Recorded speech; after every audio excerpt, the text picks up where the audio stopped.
देवेंद्र ठाकरे गुरुजी हे भाजप आणि शिवसेना समर्थित गटाचे उमेदवार आहे, ज्यांचं चुनाव चिन्ह आहे शिट्टी आणि प्रशांत तावडे आणि अल्तमश खान यांचं चुनाव चिन्ह आहे नगारा। यावेळेस भारतीय जनता पार्टी समर्थित पक्षाचे उमेदवार बहुसंख्य मताने बोखारा ग्रामपंचायतला निवडून आहे, हा आमचा विश्वास आहे। या विश्वासाचं प्रतीक म्हणून तुम्हाला ते गर्दी जी दिसत आहे, प्रचाराची गर्दी, त्याच्यावरून आमचा विजय निश्चित आहे। येणार ती भाजपचीच सत्ता येणार आणि भाजपची जी सत्ता होती गोमासे काका असताना तुम्ही बघू शकता, इथे विहार आहे, त्या विहाराचा कायापालट बनवू शकता तुम्ही। इथे गावात प्राथमिक शाळा आहे, त्या शाळेचा कायापालट बनवू शकता तुम्ही। ही जी ग्रामपंचायत आहे, या ग्रामपंचायतचा कायापालट बघू शकता। इथे अंगणवाडी आहे, त्या अंगणवाडीचा कायापालट बघू शकता। येणारा एंट्री गेट आहे, त्याचा कायापालट बनवू शकता।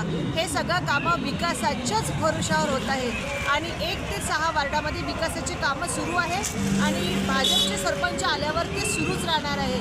आमदार साहेबांच्या माध्यमातून, मेघे साहेबांच्या माध्यमातून आणि बावनकुळे साहेबांच्या माध्यमातून इथे विकासाची ही गंगा अशीच वाहत राहणार आहे। म्हणून गुरुजींचे समाजसेवा बघता आम्ही त्यांना आधीपासून सपोर्ट करतो आहे आणि त्यांचे कामं बघून आणि पुढील ग्रामपंचायतीचा विकास व्यवस्थित व्हावा यासाठी आम्ही त्यांना समर्थन करत आहोत। ठाकरे गुरुजी गावाचा विकास करणार आणि सरपंच पदासाठी ते जे उभे आहे ते आमच्यासाठी खरंच एक हेच आहे, पर्वणीच आहे।